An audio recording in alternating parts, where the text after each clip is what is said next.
President Roosevelt is the Eagle has landed. Because, you know, I don't know. You want to go with sunglasses? We can for a little bit. Okay, let's try it. Hi, we're in a Quentin Tarantino movie. We're just looking for a little green bag. Just a kind. Get behind. Speaking of Frank Whaley. That's right. For all intents and purposes, or all intensive purposes, depending on which side of the tracks you're from, we're recording. So, welcome to Stories from the Attic. I'm Greg Van Antwerp. I'm Martin Blanco. And we're here in Hastings-on-Hudson, in a very somewhat noisy neighborhood. But I mean, what would you expect for Westchester County, New York, right? You got planes everywhere. It's a sunny day. People are mowing and rebuilding their already fabulous homes. There's cars going behind us. Yeah. It's a nice BMW. And a nice BMW, Look right? at that. Exactly. An X3. That's right. Don't buy the X5. Take it from me. Get the X3. When you're shopping for a BMW, make sure you go to County Line BMW. Frank Pepe Motors. But we're really here Westchester. at the home of a guy named Danny, and that's as far as we'll go. Okay. Because no last names. This is, No. it's a very close neighborhood, and we don't want to. But Danny's moving out of his house, and Danny was a sound engineer for the past 50 years for television and basically major motion pictures. Okay. So we're in a very cool place right now because while it's really great to be, filthy and dirty, because, you prefer being filthy and dirty when we're on location, don't you? No, I don't actually. I'm willing to endure it, but this is so nice. It's so clean. I'm glad I showered and I don't need a hazmat suit today. Will we be able to go back to a filthy place after being here? It's hard. It's like when you're staying at a Disney deluxe resort and then all of a sudden you have to go back to the All-Stars. It's hard, but we'll do it. It's difficult. Yeah, we'll do it. I agree. It's difficult. So but what we have here is a really unique opportunity because just scanning online for potential estate sales of worth digging for history, came across this one. Found a picture of a very special kind of recorder. And this is a kind of recorder that was built in the 40s, and it's a wire recorder. We may have talked about it on another episode of Stories from the Attic. Yeah. But what's really unique about this one is it is sitting, and it's got no price on it, so I immediately reached out to the company, and Janine and Jim, and we'll put the name down below. They are just they've given us this wonderful opportunity to record outside the house and actually to come in the house and take a look around before the sale even starts and see what's here, but also to find that wire recorder and maybe get a little more information on it. Okay. But what the really cool reveal is that this gentleman has left for sale before he moves on to another location several movie props. Yes. Very interesting bits and pieces of some, movies probably in the past 30, 40 years that everyone would recognize, and they're here for everyone to see. So it's kind of wild.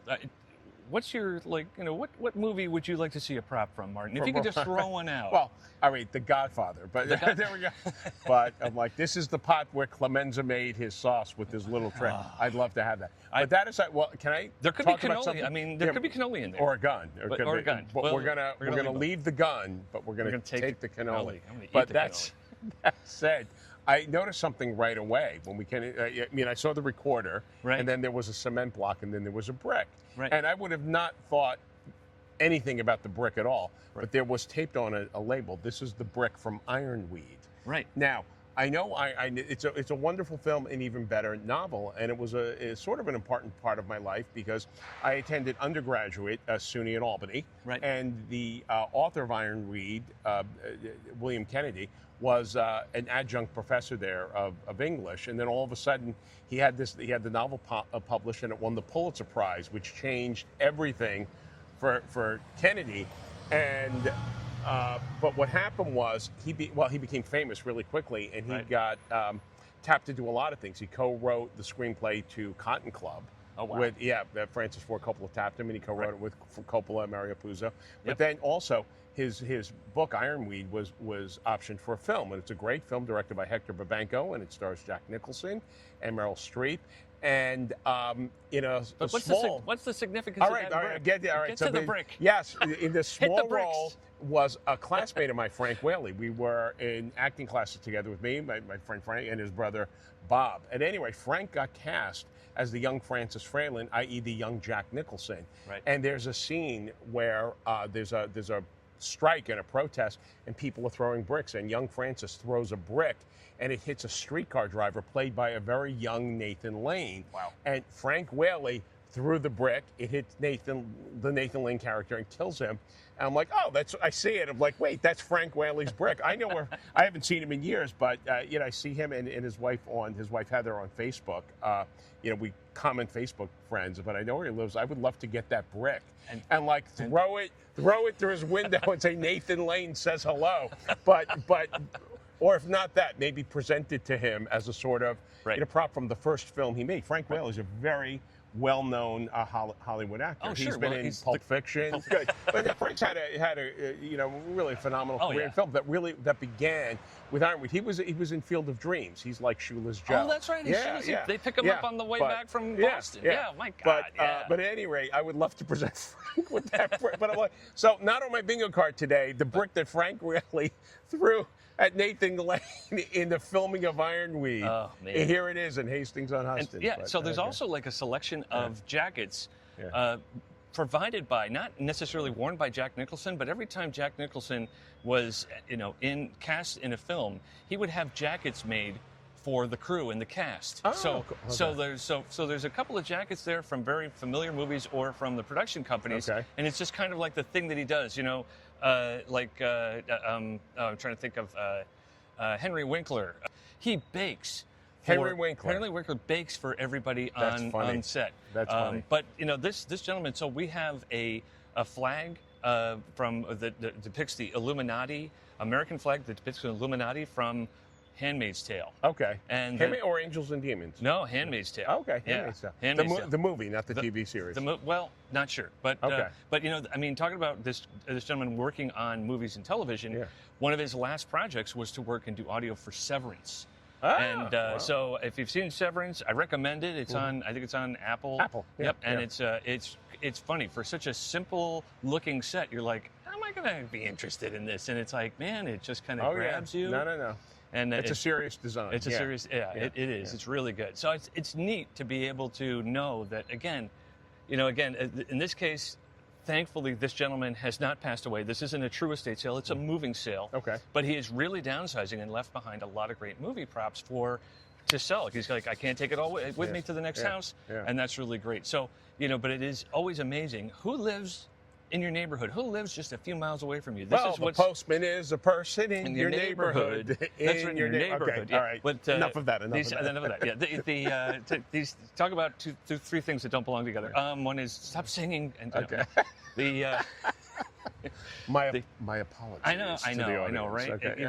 We all love to sing, and none of our family members want us to do it more than a few seconds before they go, Dad, stop singing. But it is that the guilty pleasure is what makes us do it. But the benefit of going to these sales is the education that you get on people that you probably never knew lived 3 blocks over or a few miles away, and you're like, I didn't know they did that. That's really cool. I have such respect for neighbors I had no idea. And we can't go knocking on everybody's door unless we're selling Amway or we like to introduce them to the Book of Mormon. But in this case, we get a chance. And actually, I was fortunate enough to meet the owner of the house, who gave me a little background on the things that were inside the house. And but he was not too shy. He was just didn't want to be buttonholed for a quick interview. So that's too bad, but that's all right. Hopefully he'll see this and go, oh my God, I missed out. The sound was terrible. Let's do it again, and I'll fix it for you. But anyway, so let's take I want to take another look inside. Care. All right, we have that kind of energy and permission before we step on each other's toes or their toes and get in their way and say, you know what, you guys got to get out.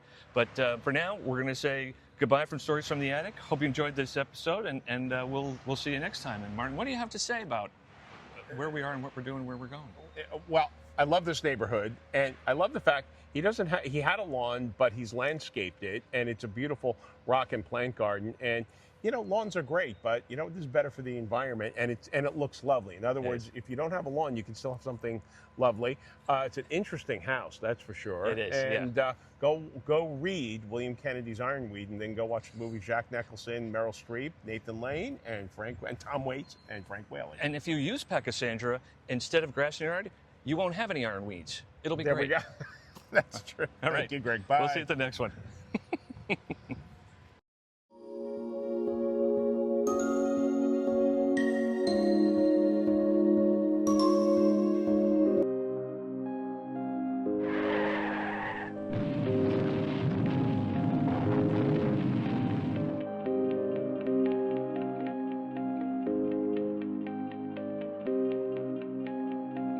President Roosevelt is the has landed. Ahoy! A bird! We must be near land! Man the sails, mates! Cast out, princess! Bring us the yodels! Yodels? You'll eat before we go ashore! Oh, so that's what pirates eat.